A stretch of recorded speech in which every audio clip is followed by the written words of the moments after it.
आज पूरे बिहार के शिक्षक गण की तरफ से माननीय मुख्यमंत्री जी को कोटि कोटि धन्यवाद, क्योंकि उन्होंने जो सक्षमता पास शिक्षक थे उनका जबरन जो ट्रांसफर होने वाला था उस पर रोक लगा। इसके लिए सभी बिहार के शिक्षक की तरफ से आपको कोटि कोटि धन्यवाद। और उम्मीद है कि माननीय मुख्यमंत्री जी इतना खुशी के लहर में बीपीएससी शिक्षकों को तो नहीं भूले होंगे, क्योंकि बार बार आपके सक्षमता परीक्षा शिक्षकों को याद आ जाता है, नियोजित शिक्षक याद आ रहे हैं।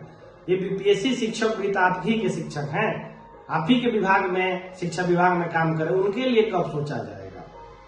सवाल ये बनता है कि अगर आपके स्थानांतरण नीति इतनी उदार नीति थी तो इसको वापस क्यों ली गई।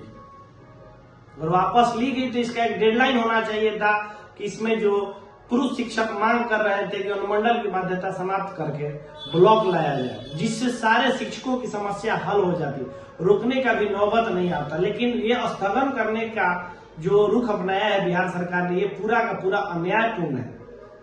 आप ये खुद एक सवाल का जवाब दीजिए माननीय मंत्री जी कि जो 1,35,000 जो जरूरतमंद शिक्षकों ने आवेदन दिया था आपके ई शिक्षा पोर्टल पे, उसका क्या हुआ। वे लोग अब कहाँ जाए। कोई 2 दिन से रो रहा है, किसी का खाना नहीं हो पा रहा। क्या इस तनावपूर्ण माहौल में वो गुणवत्तापूर्ण शिक्षा दे पाएंगे। सवाल ये बनता, अगर आपकी चाहत थी कि हम स्थानांतरण करें तो छोटी सी बात करनी थी, जो सारे शिक्षक इससे खुश होते थे, सिर्फ और सिर्फ प्रखंड की मांग कर रहे थे कि हमको अनुमंडल नहीं प्रखंड दे दीजिए। एक छोटी सी बात अगर मान लेते तो ना ही केस होता, ना ही इतना हाई वोल्टेज ड्रामा होता। जब इतनी उदार नीति थी, कितने दिन से उदार नीति बना रहे थे, तो उसको वापस लेकर आपने साबित कर दिया कि वो उदार नीति नहीं थी। और शिक्षक संगठन इसका शुरू दिन से विरोध कर रहे थे, आज से नहीं, विगत 1 महीनों से इस चीज का विरोध कर रहे थे। उस दिन आपकी आंख नहीं खुली।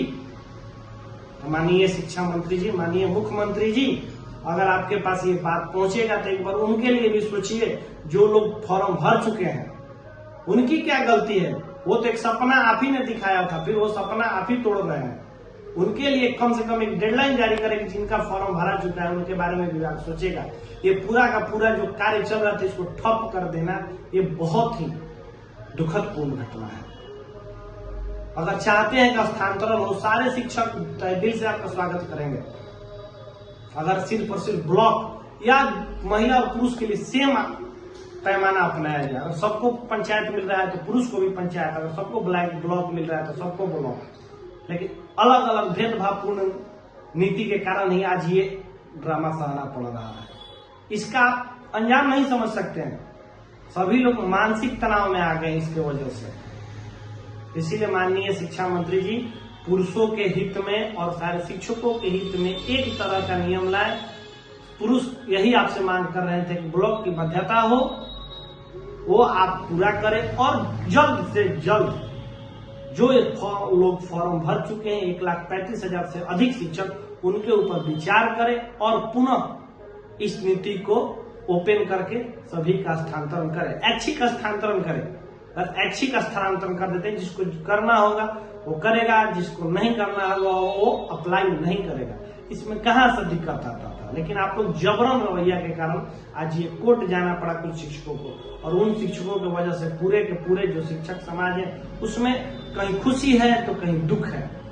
ऐसी बेला आ गई है, तो जो खुश है तो वो शायद वो पढ़ा पाएंगे अपने घर से ही रह के, अपने गांव से ही रह के, लेकिन जिनका 300 से 400 किलोमीटर दूर है, महिलाएं हैं, दिव्यांग है, असाध रोग से पीड़ित है, उनका क्या होगा। तो इसीलिए आपसे हाथ जोड़ के एक शिक्षक, एक असहाय शिक्षक आपसे बात मांग रहा है, आपसे निवेदन कर रहा है, अनुरोध कर रहा है कि हमारी बातों को अगर आपके पास वीडियो पहुंचेगा तो उस पर संज्ञान लीजिए।